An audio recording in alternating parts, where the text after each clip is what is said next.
that takes this genre to the next level. This is an open network online experience where every club, every opponent you play against is managed and operated by another player, by another person. It's your tactics, it's your wit, it's your squad against your opponents. MFL seasons normally run for around 6 weeks, so this isn't a game that comes out every new football season that you need to go and buy a new copy of. So there's never a bad time to open your account and get your club up and running. The only thing you need to buy or to pay for to get up and running to play MFL is your club. You can buy a club pack from MFL directly and it will randomly generate where your club is located, what city and in what country. Every club is fully customizable. You can name it what you want. You design your badge. Once you've licensed your club and customized it, the first thing every MFL manager takes to is the open market. You've got to build your roster of players. Every player in this game can be bought and sold for real money, which means a lot of active traders really like that aspect of the game for taking players that are really cheap and undervalued, and along with the player progression, maybe make them into a better player before returning them back into the market. One of the ways MFL takes this game to the next level is every player you own, you're actually their agent. So any players that you own that you're not going to use in your own squad, you can list on the market for loan, where they can go into another squad, and in return you'll get a percentage, you'll get a cut of any of the prize money that those players help those clubs to win. MFL for me really does encompass everything you could possibly want in a Football Manager game experience. Sign up by using the link that's in the description of this video or in the pinned comment. You'll directly support me and all the content here at the channel, but by doing so you guarantee yourself the best sign up bonuses available. If you do have any questions or you get stuck, feel free to reach out, and thanks again to MFL for supporting the channel and sponsoring the content. Here we go, and we're ready to rock and roll on a Monday morning. Fist bumps to you all, and what a crazy weekend of football it's been on the pitch and in the metaverse. It has been all happening, it's been firing on all cylinders. For the last couple of days, it feels like Celtic crowned title champions of Scotland again, Liverpool crowned champions of England, and both those titles meaning quite a lot historically for the overall, like, who's won the most titles and all that chat as well. So, you know, that's been great to see. Obviously on Planet Sorare we've had tons of good stuff as well as a bunch of pain, just the way football's been shaking out recently. And for MFL, we've had all those Season 5 preparations and we've had a bunch of pre-season action, you know. Probably the most prestigious, the most highly coveted pre-season tournament, of course, is the Quinny International, which MFL thankfully helped us put together and donated a wee bit of MFL themselves as the rake that we brought in. We've got 10,000 MFL on the hook for the competition. The group stage is now completed after the weekend, and honestly guys, the way some of these leagues have shaken out has been nothing short of remarkable. And we'll also see, because today we've got the last 16 and the quarterfinals, before tomorrow we have the semi-finals and the final. And seriously, this competition is shaking up to be one for the books. In Group 1, first of all, we've seen this group was quite tight, but we did think that Coltrane's, despite being like third seed, did have the potential to maybe break out of that group and disrupt the pre-tournament projections, as it were. Sadly, it didn't quite go over the line for him. He was the only one to take points off of the top team, though, and sadly, his game against Latin Ass Lovers didn't go the way he wanted it to. In Group 2 as well, by the way, really tight between J Fraz, I'm sure this one is, isn't it? And yeah, J Fraz, the Yelvy boys, and Hyde United here. Only 1 point between them two, with Los Blancos running away with the group. In Group 3, we did see Calva win this group as expected, and sadly, between Shane and Santiago City, Matt C's Brisbane Traitors here, they couldn't quite get together enough of a challenge to displace Odense Oblivion, who came out with this group in second place. But in Group 4 is the biggest headline of the group stages. Toby with Fort Leo, a firm ice team, by the way, you know, and we've got 3 Barcelona loanees in that squad, has won the group ahead of Jimbo, one of the favourites for the tournament, and subsequently eliminating another pre-tournament favourite for the tournament. McBride Ace has been sent packing at the group stage here. Calbian Rovers putting up a bit of a fight at the end, getting a draw. McBride Ace leaves the tournament with no wins. Oh, Jesus. So Group 4 definitely wrote a lot of headlines. Funky Monkey, SR Monkey, 3 games, 3 wins for him, of course. And then Club Atletico Lanús, this was the Hand of God team with the lovely badge. They came out in second, just ahead of Tulsa Centurions here from Rossi. So quite a tight group, but decided on one game. Ultimately, with Simo languishing away there on -12 and 0 points, sadly. My group was won by Hoodwink, and I must confess, by the way, McBride, after the GF Friday stream, invited me into a Spanish tournament as well, and the cap on that was 800. And I had 2 games on the same day. I had Hoodwink, and I was sitting here. I had my tactics all preset and ready to go. Met the caps, but then later in the day, I was just idle, and I went back in and I just tweaked all my teams. I thought, no, let's just take this a bit more seriously. We need to make sure we win and all the rest of it. And for the 2 Spanish games I was invited to last minute and the game against Hoodwink, I broke the cap rule.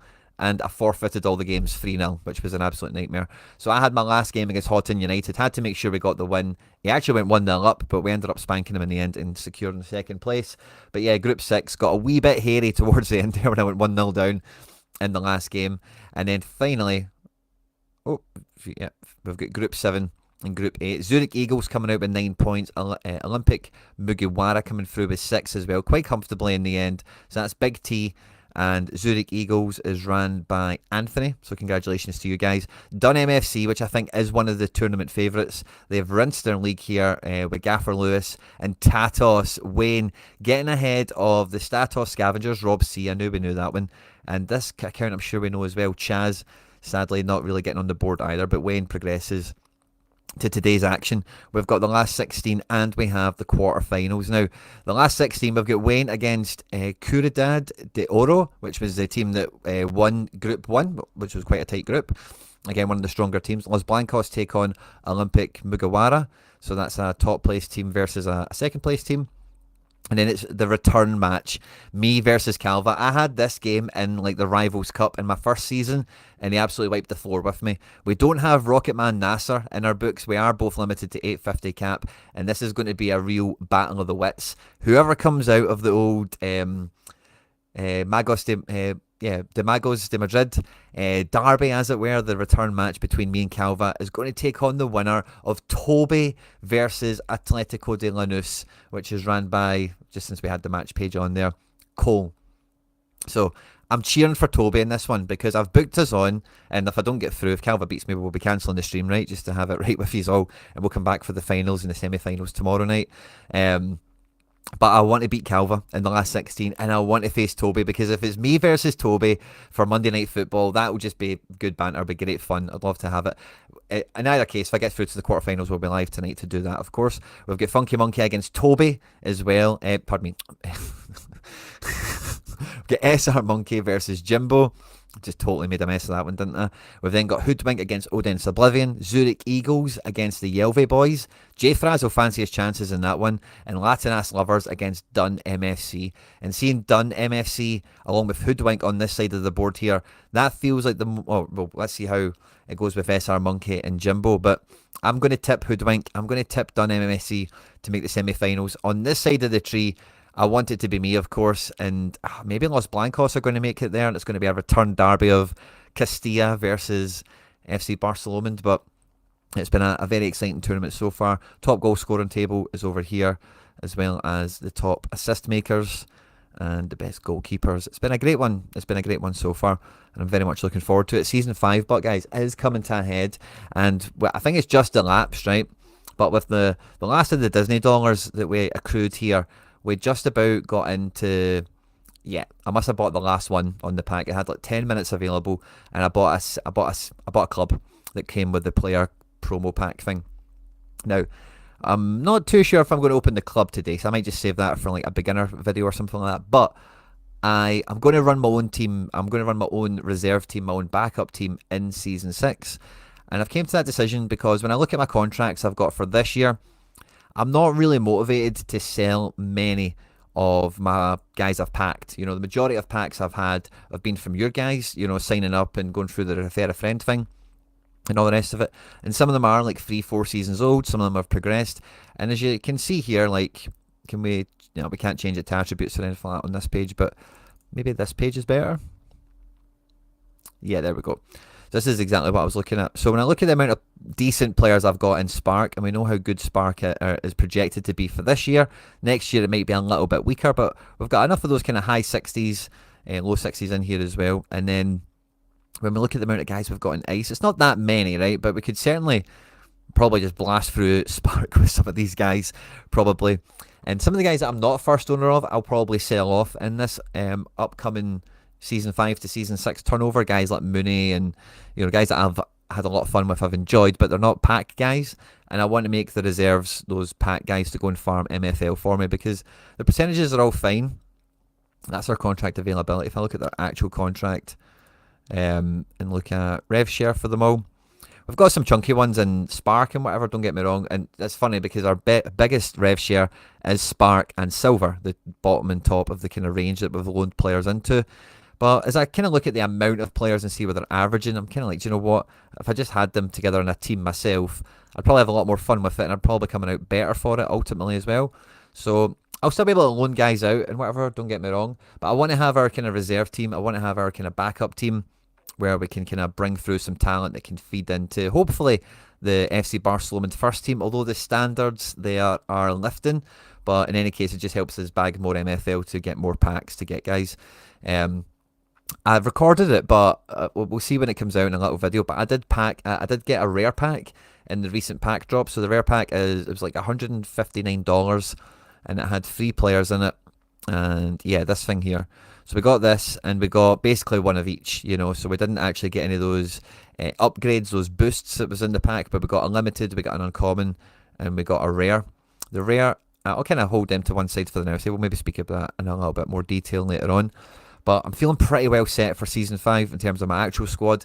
I've been playing around with the tactics quite a lot as well, and I'm going to get into a little bit more of that in the stream with you today as well. Now that we've kind of previewed the Cup and everything that's been going on this weekend, let me know how yous have been going on, because as I look at, if I look at the schedule here, I see all my players that are out on loan. Toby especially, by the way, has been involved in all sorts of pre-season competitions, and, I've seen a few more of the players. Maybe they've been eliminated over the weekend and stuff like that, but let me know what you guys have been up to. Have you been involved in any pre-season competitions, or are you similar to me in the case of you're just bashing through the friendlies?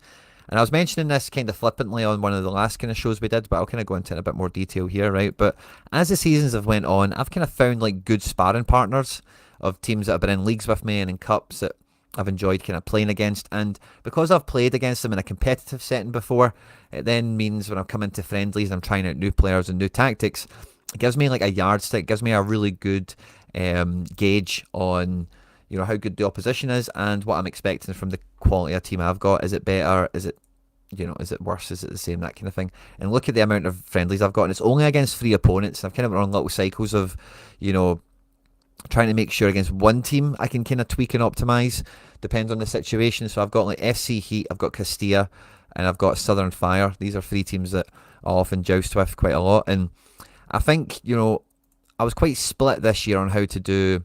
I'll pause for the cause in a wee minute, just once I give you this overview, because coming into this pre-season, I was quite split on what to do. Last year, my tactic was, in the first half of the season, have a full week 11 and just rotate the cup and kill the cup, and who cares about it, focus on the league. In the first half of the season, that worked an absolute treat, but the second half of the season, we didn't really get it right, and it was really like 2 games in the run-in that cost us on the playoffs, and maybe even something amazing, because I know it looks quite a big gap here, but we got some great results against Castilla and Heat before we then went into the run-in against the rest of the mid-table, and that was where the points were dropped.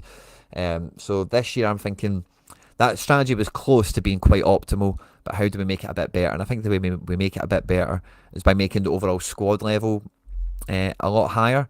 So I've went on a bit of, and again, I'll stop myself. So I might come into the chat and say hi and see what you guys are all saying to it as well. So we'll leave it here, right? But I've had a bit of a different approach to squad construction and kind of planning out the pre-season, so looking forward to getting stuck into a little bit of that. But Contrast Saltida, good to see you. Wayne is in the house as well, of course. So is Hoodwink. Good to see you, my man. Your boys, I know, mate. I was gutted as well. I was so tuned in. I was ready to watch it live, and it was like you didn't. I was like, I set a team, I set the tactics, but I think I'd set it and I forgot about the cap. So I seen later on, I ended up thinking, no, we need to beat Hoodwink. We need to put a better team out here. A Barnes, good to see you, Barnesy. Charlie Dunbar, my man. Boyson, of course. Johnny Boy. And Barclay McLovin, good to see you. Great to catch a stream live. Just want to say thanks for the MFL content. Once I eventually signed up, I used your referral code. Thank you very much, mate. Love to see it. Thanks for the support. I'm glad you're having a good time, because number one thing about this game has just been agenda, hasn't it? It's been fun. It's been the main agenda. $15 in total. Yeah, it's nice, man. It's nice. So, nice tournament to be involved in, and whoever does win it, I hope it is an outsider. Like, it's so great to see that. And obviously great friend of the channel, but it's so great to see that something like Bride has been eliminated, and then the way that draw is panned out, there's some big teams playing against each other, like Jimbo versus Monkey, me versus Calva. So there's like 3 games like that. So I wouldn't rule out some. All you need to do is get to the semi-finals, by the way, and what a tournament you've had. So if you get into having matches tomorrow, then that's success, I think, in my book. But yeah, great to see you all here. And so this season around, I've decided to make it a bit more of a better balance. I've tried to lift the floor on the squad here overall. So last year I had a 77 rated goalkeeper, and I felt he was like one of the best keepers in the league. Ritan was his name. We gave away a big chunk of MFL for him. And this year I wanted to have as good a goalkeeper, if not better, but not have that big chunk of MFL going away.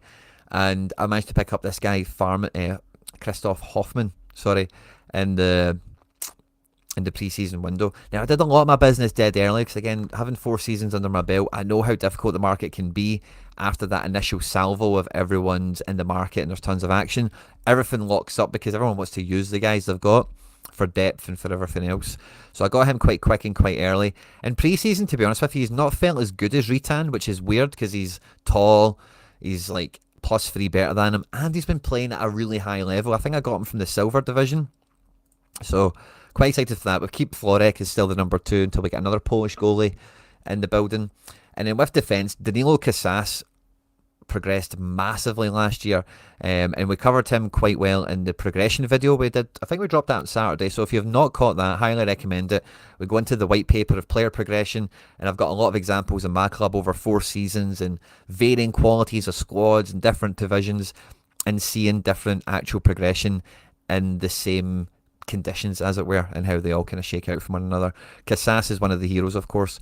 Faustino was a boy we brought in last year with a lot of high hopes, because despite him being a 72 rated right wing back, he was 70 when we got him, so he's improved a bit, which is nice. At centre back he gets +1, and he's got 82 pace, 80 defence, and again, early half of the season, sorry, there's a phone ringing in my house and that's just weird. 2 seconds.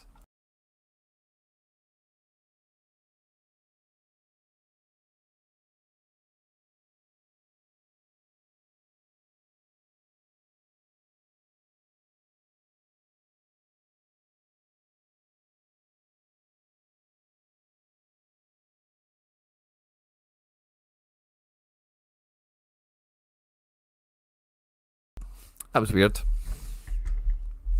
Everyone's at school and work and stuff like that, and there shouldn't be. I've only got my phone. It doesn't sound like that. So anyway, apologies for that. But I'm still quite high on like guys who have exceptional statistics being able to play up a level. He was pretty good last year, and I thought he was a good acquisition. We got him quite cheap, and like I say, for the fact that he's like 72 playing Iron, his overall here for the season is 6.8. It's not amazing or anything like that. But individually in matches, the big matches as well, that pace and that defending really did stand out.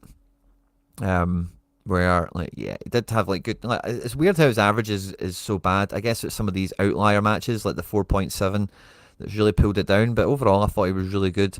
He's progressed, and I'm still hopeful of using him as like a main defender alongside big Edward Wagner, who's our veteran.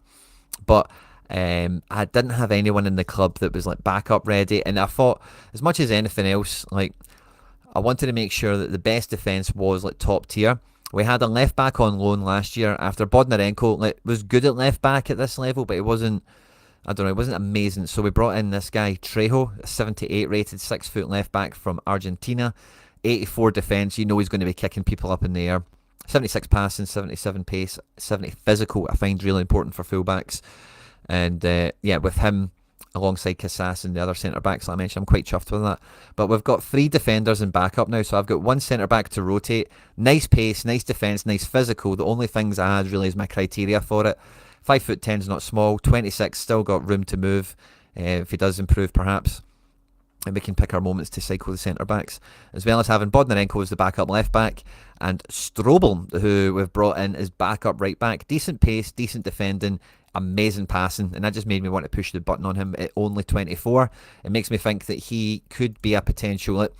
With a guy like Casas, who's clearly like my best player now in the squad, that Nasser's out on loan, and the progression he's had, if he does continue to go into the stratosphere, I need another guy that can play instead of him in case I Nasser him, I loan him out, I sell him maybe even, who knows, depending on the heights that he reaches. And I need a guy that's capable of walking into that void rather than it just being a backup for the sake of rotation. So I didn't mind getting someone a bit more exciting, with a bit more prestige around them. And the midfield has been totally reconstructed this year. We've kept a lot more focus on buying players and building them in. I've only got 2 guys on loan, as I mentioned on content before. We've brought in Hosney back in for a second season from Bald Sherlock. He was a bit of a hero for us last year. And then I brought in this right mid, left mid, who only came out of a pack midway through last season and never kicked a ball. So he's really young, 23, gets some great statistics. He's tiny. He's going to play often enough, of course. Maybe he gets better as the season goes on. Obviously, we don't really care about that too much beyond the on-pitch impact he can have. But I did find that quite an important detail of loaning a guy like that in. Otherwise, as you guys will know already, we signed the Gerald Herbst. Now, Herbst is a guy that I want to give a wee bit of love to the watch list feature on MFL now, because it's got a lot better now. Herbst wasn't really I wasn't really checking this out all the time, but I started to add guys into my watch list now for different reasons, because the squad has kind of got to a certain place. But this Ezio Poli and Mark Ariza play for one of those teams, is it Castilla, that I've honestly, this guy Poli at FC Heat is guaranteed a worldie a game. 93 shooting, the guy is incredible, incredible. And if he ever came on the market, I'd certainly be interested. And this guy Ariza with 91 passing is like MFL Fabregas, or something like that. He's just been an absolute cheat code against me. So I've added them in. I found the highest rated, and there's not actually that many Scottish Quins, but the highest rated one's actually pretty decent. It's only 24 as well. So I've added him onto the watch list, and we've had some other people. But the point being is, when I've scouted on this game, I genuinely do find a guy, and I'm like, oh, I really like him, and there's some different reasons for it. With the guy Herbst, one of the main things I really like about him is his great statistics, very well rounded. He's only 74 rated, which is a bit odd, but he's small, he's 29, right? He's kind of peak age. Nice pace for a centre mid. Dribbling and physical are kind of around okay levels, but then passing and defence are above and beyond again. This guy gets +2 for playing at CDM, which is his second position, which is just a lovely upgrade, and can play at centre mid as his primary position. So it gives me some nice flexibility here. We had our tier breaker from last year, Hans-Peter Hanke, who's the kind of opposite of that.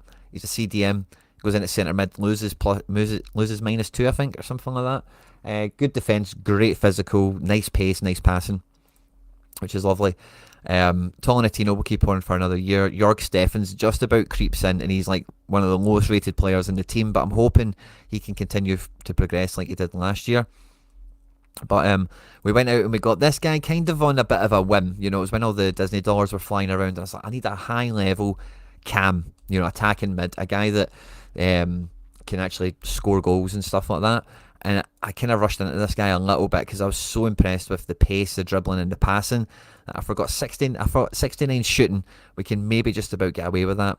He's 75 rated, but at cam he's 78 rated, because I don't think shooting is as important there as it is at left mid.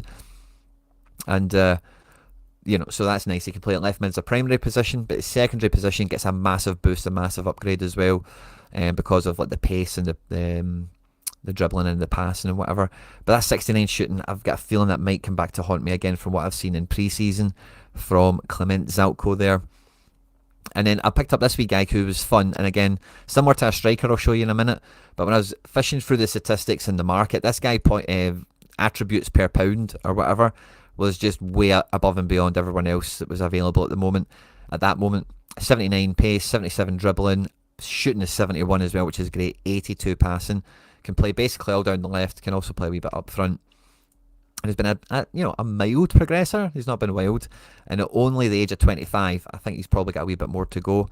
And quite excited to have him in as a backup left mid, third choice striker, third choice left back. Not that we ever get to that level on the depth chart.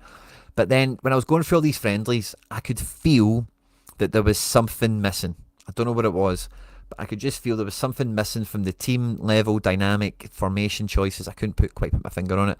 And similar to this Herbst, this guy Issa Vandy just popped up on my radar, and I just could not get the excitement of having him in the team out of my head. 78 rated centre mid. Now he is 29, he is short, but again, at the peak of his career, at his prime age and all that caper, most likely, and all of his stats are just a really high floor. Now defence is maybe on the weak side, right? But with some of the other guys I've got, that's not much of a thing. But 78 rated centre mid, but when he goes to left mid, only loses like 1. So he's a 77 rated left mid as well. And as you can see, or you will see eventually with the tactics that I've been playing around with, it's sorry, the chat's just kind of caught me there. I'll come back up with you guys in a second. It's just a great dovetail. So I can actually, as you'll see with the way the defence is built and now the midfield, so I've really got like for 4 to 5 midfield spots, I've got 1, 2, 3, 4, 5. I've got 6 guys, and they all play, with the exception of Hosney. Really? Yeah, with the exception of Hosney and probably Hanka, they all play 2 positions very effectively. This Collard guy can play right mid, left mid, but we've got so many left mid options. We're only thinking about him for right mid, and York Steffens, by consequence, is the backup right mid. But Herbst could also play there, so it's not all on that one. And then up front, it's all about Lecoq. We've got Luke Fleming in here just to play a wee bit of CF, maybe a wee bit of left mid or cam. Let's see how the season goes. But I've got a wee CF rotation team with Florian Massa as my backup striker. Now this guy again, as soon as I took the dribbling to below 70, he just popped up, and he was so much cheaper than everyone else for the statistics. 87 pence, pace, I beg your pardon, and 81 shooting. Now again, in friendlies, he's not been as clinical as I would hope. I'm not too sure if that's maybe the passing statistics. I'm not too sure where composure is maybe hidden here. Maybe dribbling or physical we could do with him being a little bit better. But again, at 26, he still has the peak of his career to come, hopefully. He was only born at the age of 24 as a 70 rated player. He's had a little bit of progression. He's played at an okay level. I'm hoping at my team he can kick on a little bit. So we're rolling into the season with 21 players, and I think I've just about done this as well as possible. The only thing that does leave a little bit to be desired is up front, is an attack. And I've kind of stopped. Every time I go into the market to look for another forward, I can't find anyone as appealing as that Massa guy. So I'm kind of doomed with it. You know, I was so tempted to actually take on, put a cancel contract out there for Nasser and just bring him back, but I couldn't do it. I've just got to leave him out there. I think that's why, I almost did a Freudian slip there with Farman, didn't I? Very Farman. Like, he looks good on paper. Like, remember Ralph Farman's FIFA cards were always like 83, 84 goalkeeper, but it was always pish. That Homan guy I've got, I don't want to speak ill of him, but it does give me that vibe as well. Really enjoyed the pod appearance. Barkey, I need to check out that. If Barkey's in the content, love to see that. Nice, love it. Progression video was quality. Thanks very much. I'm glad you enjoyed it. Anyone have any players this time of the market, Rob? It's just go round to a halt. Players are in contract and they're in clubs now. I'm very sadly cooked in the next round. Toby, do you think so? Oh, Toby, don't do that. Don't do that to yourself. Black Ops LR, hey Quinny, my team done. Oh, you're done, mate. You're gonna do good. Season 5 leagues should be out today. I think Hoodwink confirmed that as well. And he's an Abada 2.0. Who was the Abada? Oh, the 91 passing guy. Yeah, I would love Abba. I would love Abba to turn into a guy like that. His passing is just off the charts, and it gives me hope for guys like Abba. as well. But like I mentioned to you guys, I bought that club license because with all like that's the quality of the first team, and let's see how we do. And I'm not too sure there's many guys back here, and I'm going to have a lot of fun this season, like checking in because we've got a bunch of players at clubs. So we're going to have a bit of fun this year checking in on like Toby Gdansk Mariners here, who's run by Jury Ketchup, who's got a few of our players. Healing Coup is run by Club Z, I'm sure. Yep. Basel Dons is run by Ali Boy, friend of the channel. They've got a few players, and there's a few other ones here and there that I'm interested in. So it'll be fun keeping tabs on them, as well as Asuncion, who Nasser, by the way, in pre-season has looked to be their star striker, which is beautiful. So it'll be great to see how he does up in silver. We're all going to be cheering him on as well, of course. But with that club for next year, we should have some fun. I would like the FC Barcelona community here on the channel to help me think about a cool name for the Barcelona reserves, kind of like that Castilla Real Madrid kind of vibe, where it's got a name but it's like we're still in the family kind of thing. And ideally what we'll end up doing with that club when we take it up the levels and whatever is it'll just be like a good example again of like hustling a team up the ladder and maybe selling it when it's like a nice not an ice team, sorry, like a silver team or something like that maybe.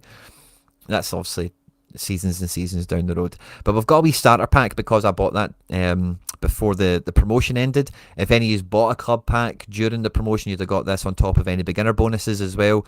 So well done to any of you that have started with as much of a heads up as possible. Now these packs aren't always that great to me, to be honest with you.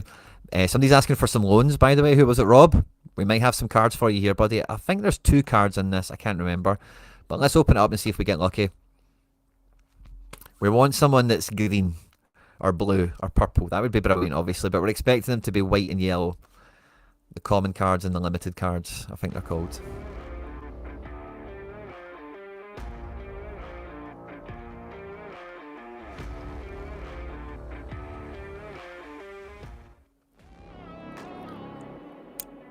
Oh, a yellow and a white, yeah.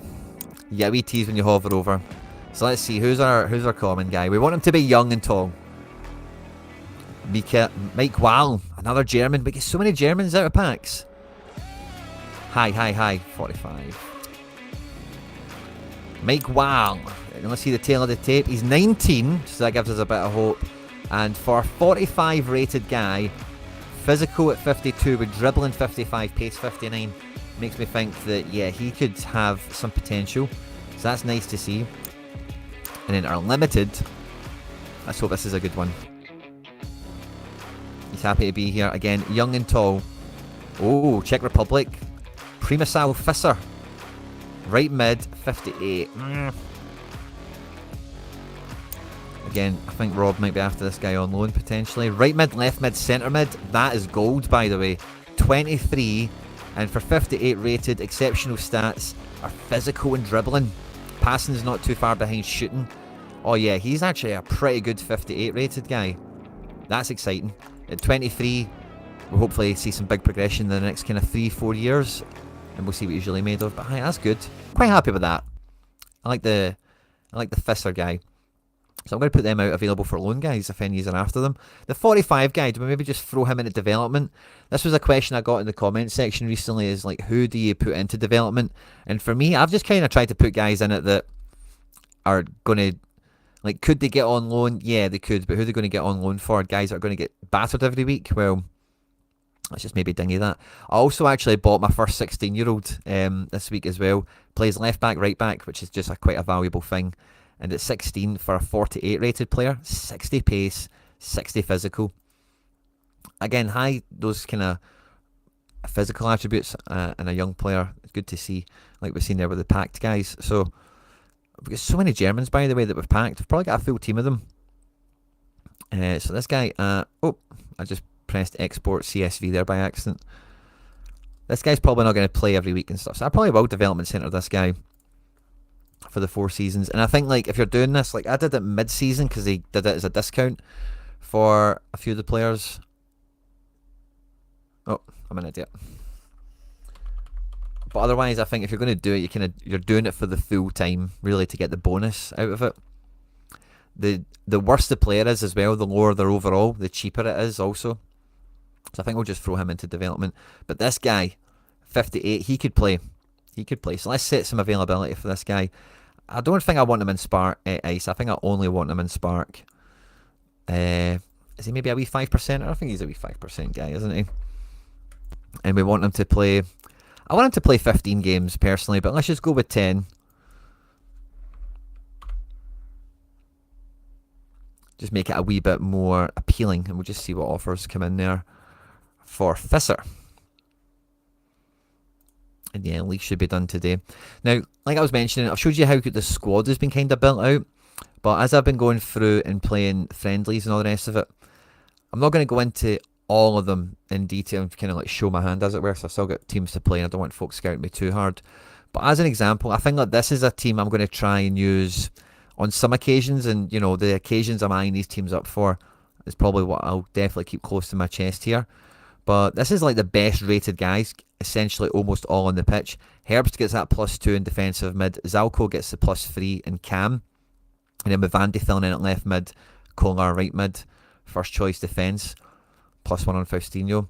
That feels pretty good. But I've also got like another 3 tactics. One's a complete rotation.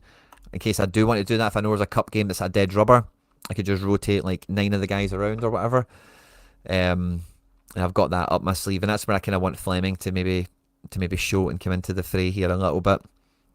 But I've also got, I called this one Triple H because at first it was Hosney, Herbst and Hanka as the midfield 3, but Vandy coming in here now is the centre mid, Zalco at left mid.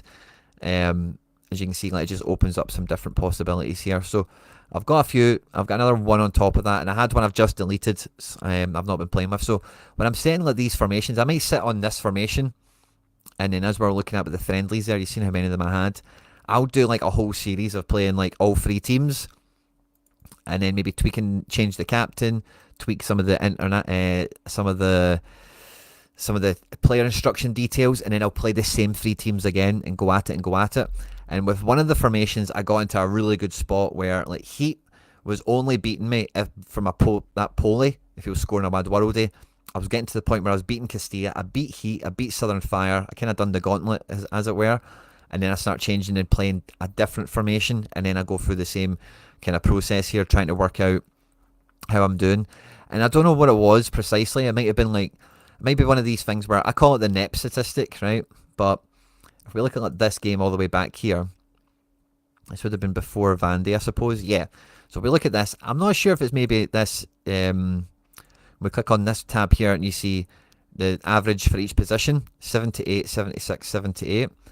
And then with the introduction of Vandy, that new guy I brought in who's 29, I just wonder if there's a part of like the match engine that does just overview like how good's your midfield versus how good's his midfield. And if we look at this game that we won, we've probably done something like this.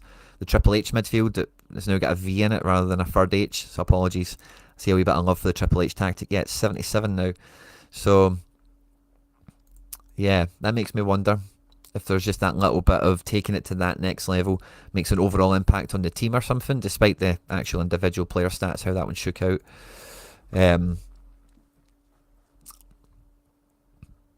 Thanks very much. Thanks very much. He's looked really good, by the way. I've had to play him in all these kind of cups and stuff like that, and he's been scintillating. Didn't get to play against Hoodwink, sadly. I probably should have kept him in the team. But he's been really, really nippy, by the way, for me. And I like, the funny thing is, right, is with both those guys, let's go to the table view for this one, right? The table view kind of messes it up a bit.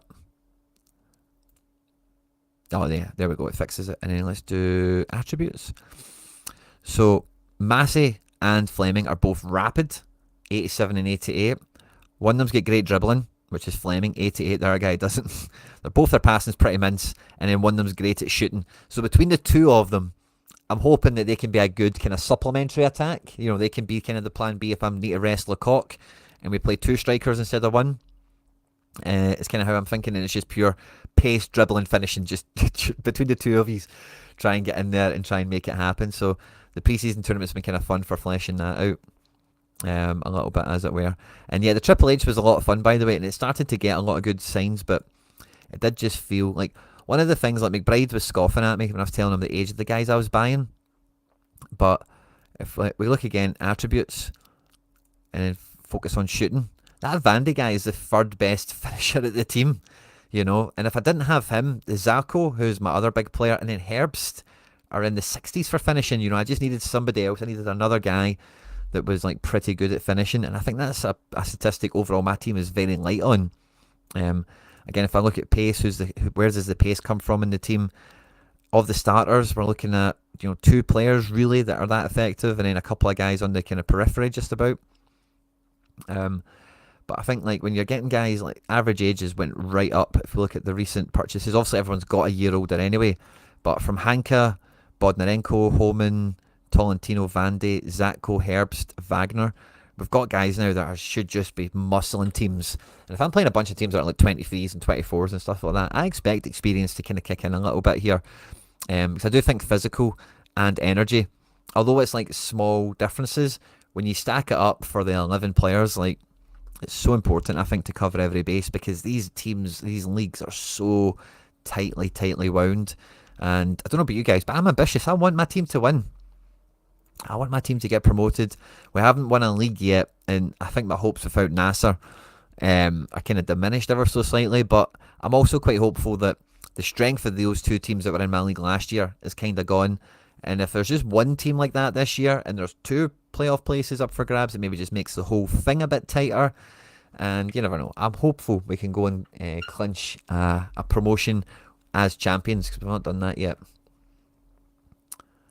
How much rotation is needed between players? That's a good question. Now, sadly, there's not like a super easy way of showing this. But what we'll try and do is we'll go back through the annals of time. We'll go all the way back. So I know this league here. So when I see Edinburgh Pirates aren't in this. Yeah, they are. Edinburgh Pirates was like the... Yeah, so that was Stone, Tenderfleet and all the rest of it. Playoff. Right, so here we go. This was the beginning of last season, right? Open link and new tab. And we played 4 league games on the bounce, right? 5. Before we got to the cup, right? So match 1 against Edinburgh Pirates, we beat them 3-1. Energy levels all at full, which is cool. We then came into the second game against Kansas City Comets, which we beat. Again, energy levels, I think now at this point, they're all at like 99, 98, that kind of thing. When we get to the third match, we're playing against Hags Volleyball School, and all the energy levels are getting to, like, the 99s are now at 97, the 98s are at 96, 97 are kind of like the lowest ones. We then get to the fourth match, not really changing the players at all still, against Castilla. We get hammered 6-0, and the energy levels weren't an issue really coming into this. This was quality and tactics really that made the day. And that Ariza, who I just showed you, 4 assists in this game. That 91 passing, he absolutely tore us to shreds. And like 96, 94 is where the kind of less fit guys are getting to, 95. After 4 games. And then when we get to match 5, I don't think we've made any rotations yet, because I know I'm going to rotate the full 11 when I get to the cup game. But we get to the least fit players getting to 91, and you can see here, that's when the colour starts to change and the thing happens. Now, it doesn't change colour again, I think, until like 88, 89, and it goes a kind of yellowy one. I don't think I've got that, but if we can look at the first cup game against Budapest, I maybe kept somebody in. No, it was a full change. So they all went full health, backup 11 went in against Big Wilbert, and we lost 3-0, but considering the quality of this team was so far below the quality of the opposition, it's not that bad a result. If we go back after the cup game, we had 2 cup games before we played Arabia. Let me just double check the rotation policy I ran there.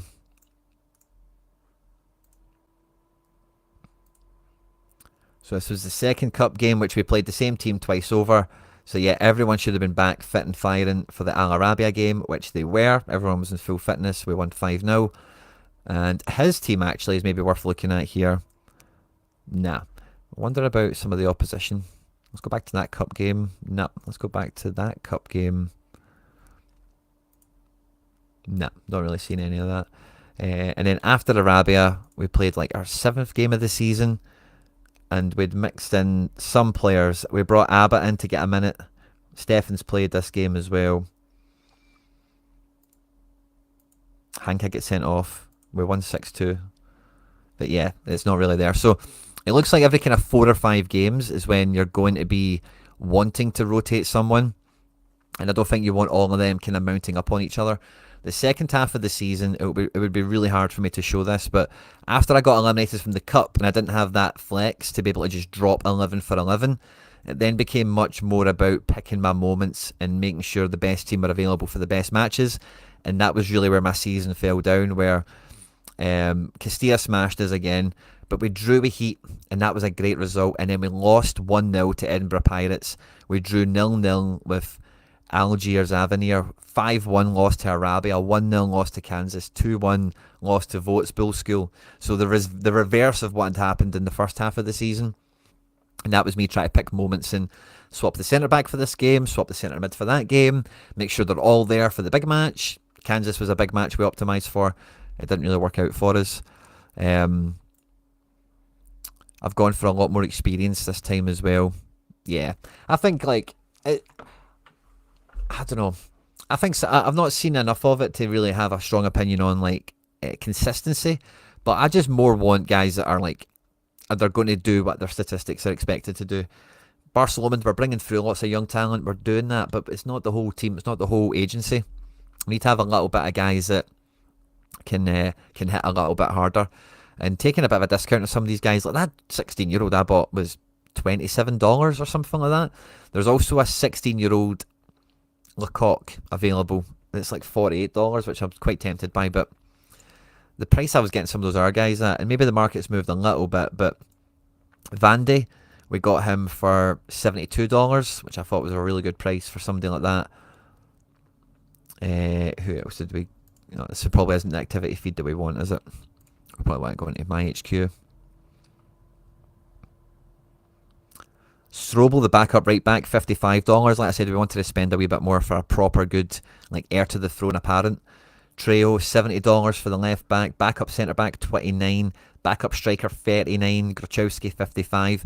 And like I say, with these 3 guys, the players with the same statistics were in some cases double the price of them, but they were maybe not. This guy's maybe not as good at dribbling or something like that. Zatko, 62 quid. Hoffman, 79. Herbst, 50. I just felt they were all quite good points per pound value attributes, and like Nep keeps talking about in his content. If they've not got that warning, you've got 4 seasons guaranteed, and then when you get to the end of this season, you just cross your fingers that you get that again for a few of them. And because some of these guys were born before they changed to retirement age, there's a good chance you're going to get a fair crack out of them. So I'm quite excited for that in a lot of different ways. That's good to see. I wasn't sure if having contracts with 15 plus games on was viable. Yeah, well, for the most important players, it's easy, And the way I try and do it as well, and I did this with the friendlies, and I was so annoyed I tweaked it so much because I did have all my tactics set. When your league comes out and the fixtures come out, this will go 8 games into the future, and you can kind of roughly plan it out where, you just seen there, 4 games on the spin is easy, and then once you get to game 5, you could jump ahead to that and go, right, well, as a wee footnote, I'll make sure I play the backup centre back in, or I change the goalkeeper. No, goalkeepers you can probably play for 8 matches before you're worried about them at all, if ever. Retirement age changed. I think around season 4 at some point. Maybe going into season 4.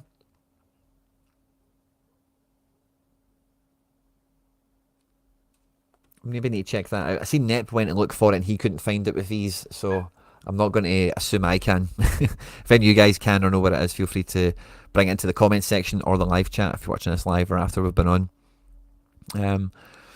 But yeah, I think I'm going to more be a case of my team's going to just be constant. I'm going to do the old football adjective of take every game as one game at a time, pick the best team for the game coming up, and I want to do well in the cup. I've only got out of the group stage once, and it was the only time I took the cup seriously. We got to the quarterfinals.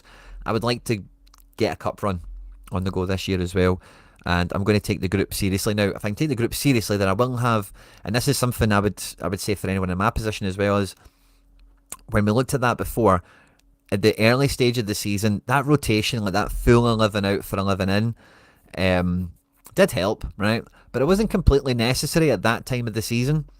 And maybe trying a wee bit harder in the earlier cup games isn't that much of a stress or endurance test on your players, more so the back end of the cup. So if you do want to kind of sacrifice the cup, once you've had a shot at it, is the way I'm looking at it now, is like, let's try and get out the group. And once we've played 2, 3, 4 games, we'll know where we're at, the level of the opposition, can we qualify? And then for the last 2 or 3 games, we can then make at a more interesting, a more challenging point of the league season, we can then make rotations to optimise when other teams will be struggling as well with fitness as well. Because the first 3 or 4 games, everyone is playing the best team. Everyone's not worrying about rotation or anything like that. So, yeah.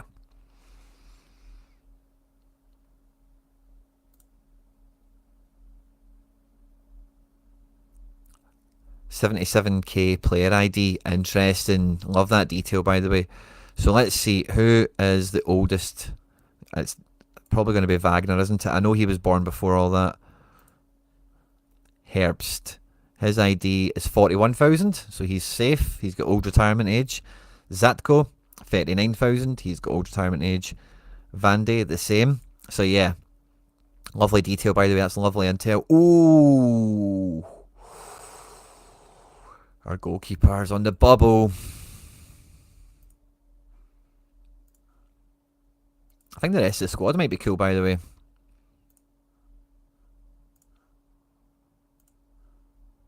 Oh, Massey is on the bubble.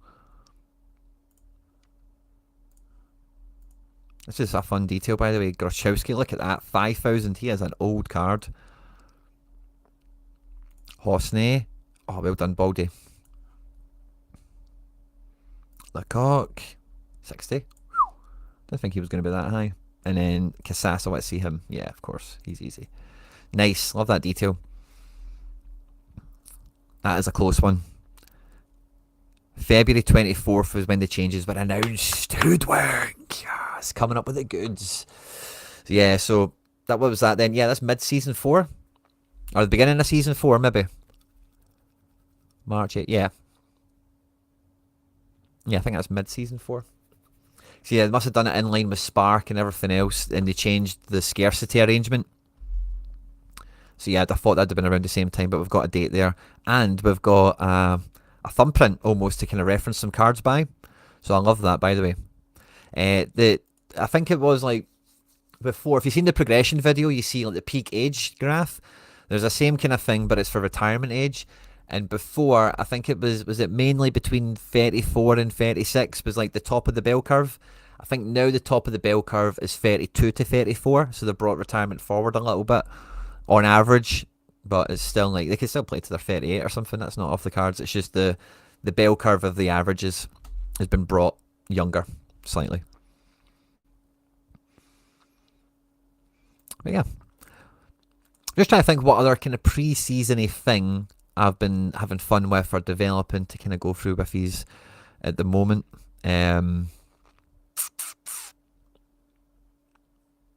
If it works, what's that?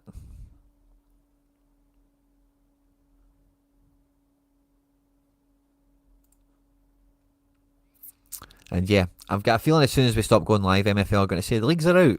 There'll be a wee tweet or something, because this time of day is normally when the action happens for all this stuff on a Monday. Once you get to about midday UK time, 1 PM in France. I was going to check the Twitter from them, see if there's a wee post. Oh, and I do need to actually. I've got a busy afternoon. I'm going to be on Axom talking Celtic in 40 minutes. So I won't be here longer than an hour 25 or so. Trying to send the link. Oh, if you're going to send that link to me, Hoodwink, do it on Twitter DMs.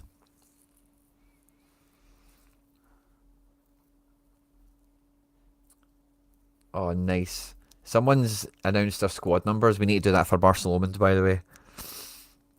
That's a lovely. I love that. I love that life. Oh wow! And Josh XL's Nep's right hand man. He's made a wee video. I'll be sure to check that out. Oh, and there's Barky McLovin. Oh, there we go. Yeah, there we go. Love it. Check all that out later. Deadline extended 13 hours ago. Final call to register and avoid being relegated. When did they extend it to?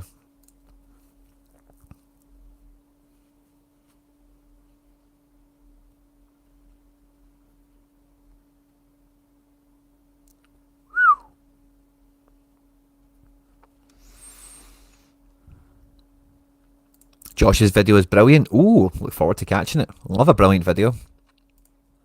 Love a brilliant video, I do. And yeah, again, from everything you hear Nep mention about him, you can tell he's like a high thinker, you know. 9 a.m. this morning. Cool. So last orders have been served. That's good. Last orders have been served. And yeah, Development Centre. I put 3 players into it this year. We put in Melander, who we put in for half a season last year on the discount thing. 21-year-old, 46. I'm like, he's not playing for MD. Same with this little 16-year-old. And then Wal, who we just packed. So we just tossed them in. We'll have Colin McRae coming out of the Development Centre for Season 6 for the new club that we'll have. And he'll be our kind of captain right back, I think. So he's served his time in jail. He'll be coming out 64 rated. He went into it probably about here, like 61 rated. So he said that we +3. Plays 2 positions. I wonder if, we'll see when he comes out. I wonder if he plays CDM nicely. And yeah, we won't have anyone else coming out for that Spark League for the backup team. But we'll have some guys coming out thereafter as well. And yeah, I'm looking forward to like developing, because I think like the one thing I always try and do with the content here on the channel for my Sorare club, my Sorare strategies, and then how we kind of move them out into content and ideas and things we can all talk about and weigh up or maybe even engage with. Same with MFL, is like, if this was like you further, like I've been playing this for 4 or 5 seasons, and if you were, I know some people have been into the whole multi-club thing very quickly. I don't think that's what most people will do. I find that idea for some people, especially Nep, when I'm watching him, like, fair enough. Like, his thing is fucking wild in terms of how, like, he's got so many like parallel things on the go. It's fucking brilliant that he can do that, and you can tell there's a little bit of pent up frustration from not having the ability to do that with Sorare content, like he's often mentioned and spoke about. But yeah, even the thought of doing that, like, for me, just melts my brain.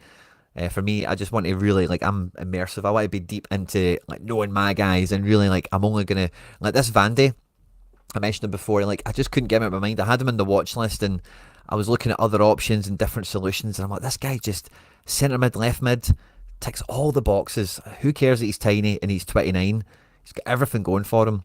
And that's the way I like to play this. And I think by the time we get to season 6, like, that'll be manageable for me for a second team, especially with it having like a little purpose of being like my first owner, kind of stable, with the idea as well of, like, can we moneyball the club? Can we get the club to its very, like, the top of its potential, which should always be behind my main club, and then maybe show what it's like to maybe build a club and sell a club kind of thing. So that's what I'm looking forward to doing with the Barcelona backup guys. And yeah, watch list, contracts, and I say, like, have we had any offers for our boy yet? I don't think so. Maybe the 10 games was a bit much.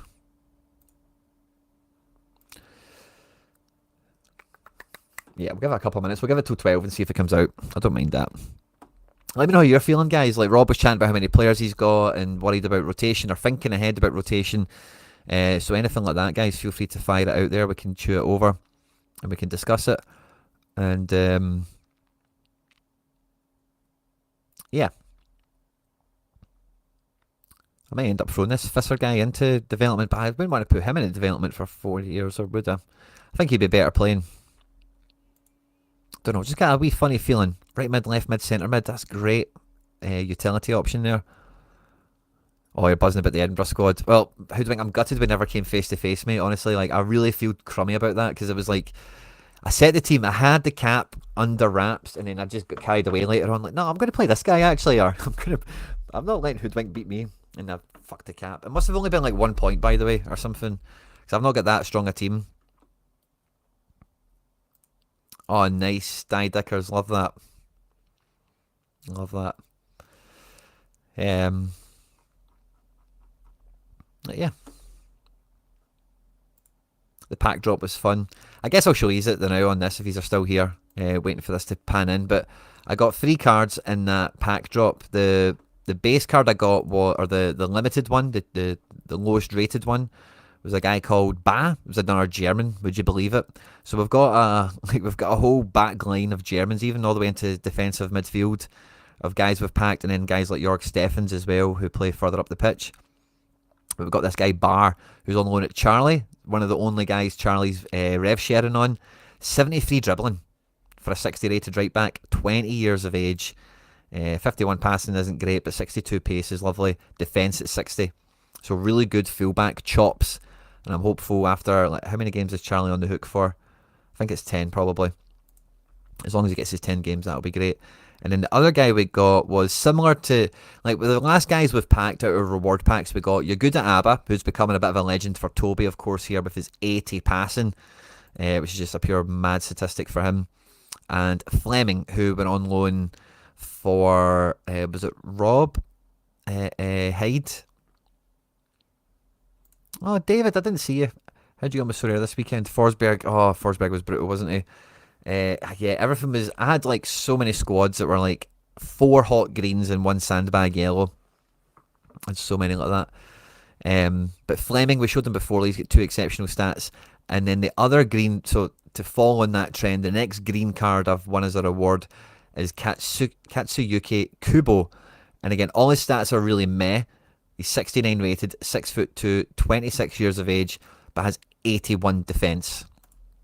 Which is just a mad... Like, him and Abba are just a perfect midfield combo there waiting to happen. Just pure passing, pure tackling. And then you just need somebody else that can dribble a bit or whatever to play off the back of them. And then the third guy I got, the actual rare I got, and this is one that I was really weighing up, and I did on a lot of friendlies. This actually kind of plays into the double position thing I was chatting about.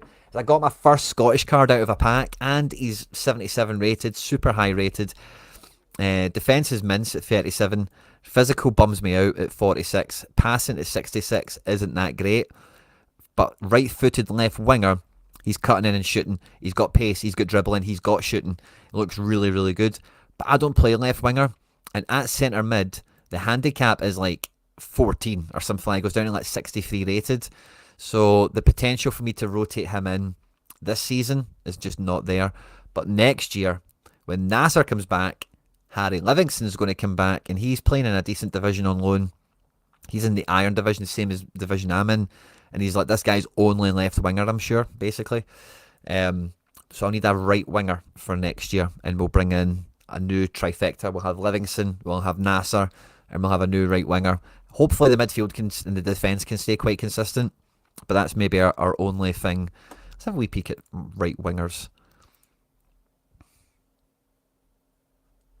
And I don't know, max 80 quid.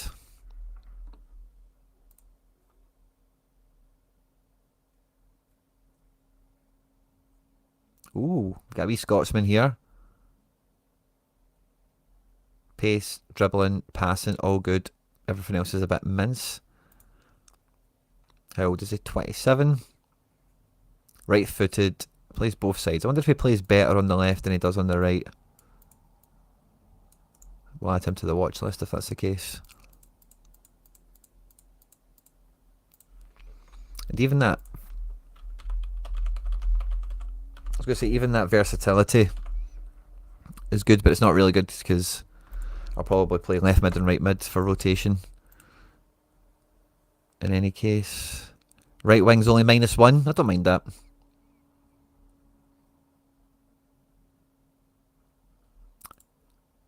Not that buzzing about him, but something to be mindful of.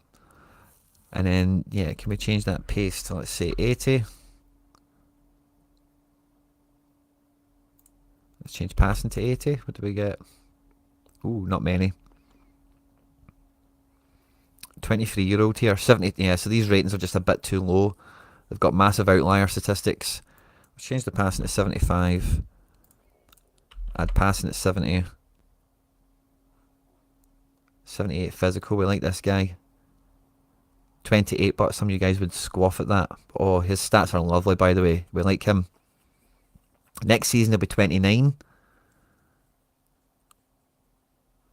Maybe not someone we need to track, but that's the sort of guy I'd be after, I think.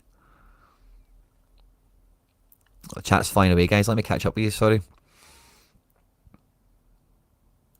Yeah, massive jump in numbers. I went for players like 17, 18 and chose free formations for rotation. Tried to have a couple of players with multiple position utility. Yeah. So I've got three formations I think I'll cycle through. Maybe a fourth I'm trying to work on as well. But yeah, 17, 18 players is a good kind of core. If you've got like you've not got like a few guys that are right below the level. Talked through the squad took bloody ages, I bet. Oh, thanks very much, Bob TB. Love that, man. Thank you very much. I have a question, Quinny. I watch all the content, but if Sorare can do a arena buy-in type tournament, what's your thoughts on an MFL style arena? Well, that's kind of what the Quinny Invitational has been. We can kind of just do them. That's exactly so. For the cup I'm running, we're giving away 10,000 MFL. Everyone who's in the competition, so there was 32 entrants, paid 200 MFL, so that should be 6,400. And normally MFL would take a rake, so normally they would probably have done the prize pool at like 5.5k, and they're taking some MFL out the ecosystem. But for my tournament, because obviously like we're posting it on Twitter and stuff like that, they boosted it to 10,000. So, and other people like just reach out to them. There's a form you can fill in. You can do it with your own mates. You don't need to be like a content creator or anything like that to do that. It's just more of an ad hoc thing rather than a thing organised by the site. So it's kind of there. Yeah, yeah. But you can do it yourself. It doesn't need to be done by a content creator. If you just reach out to them and say, me and 10 pals want to do this, or 12, whatever, a cup, you could, they'll do it for you. Right, we're at 12, right, so let's have a wee refresh on the old MFL Twitter. No news there. Let's have a wee refresh on site.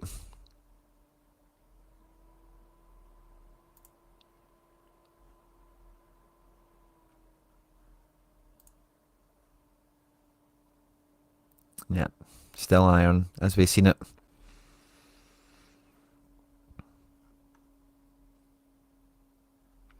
Right, I'll send you up with these for another minute, guys, and then I need to love yous and leave yous. We've got a Celtic podcast at 12:30 on a Celtic state of mind. And we've got members, Sorare action at 2 o'clock today. And as long as I get through my last 16 against Calva, we'll be back tonight for some Monday Night Football, MFL style. So cross your fingers for Barcelona. You can watch the game as well, by the way. You can just find it on the site. Find my club page. Games at 6 o'clock. I'll be at the kids' football training, so I'll be watching it in the car. But if you want no spoilers, because I might not watch it bang on kickoff. Yeah, you can tune into it yourself, and then you'll know yourself if there's a stream tonight, if you care to. And when you're on here as well, you can follow the club as well. So if you haven't done so already, please do follow FC Barcelona on MFL. I've got no idea who is, but we want to be the most followed team on the platform. I think we're maybe on our way to doing it.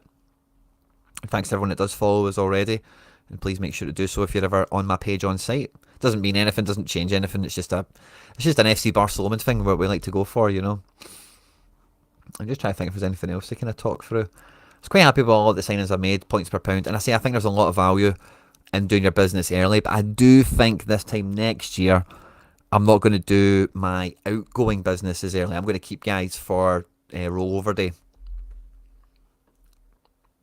No XP, no energy depletion. The cups are just kind of isolated things.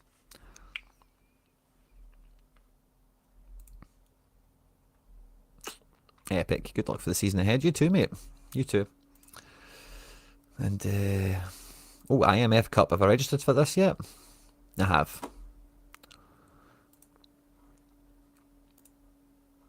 Yeah, registered.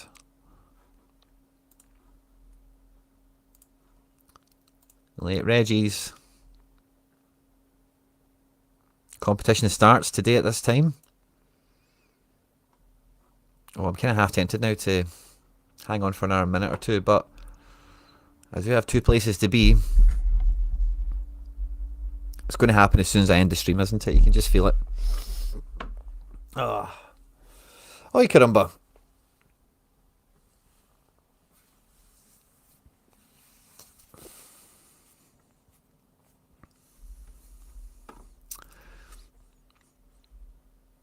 So yeah, friendlies, team construction, trading in the market, leveling up, loaning out, progression. I think we tried to touch on everything, guys. And yeah, I hope you've enjoyed this. I'm going to give it one more wee peek. One more wee peek. Just in case. Yeah, that's us, guys. Right, thanks a lot for everyone that tuned in. We'll certainly be back later today.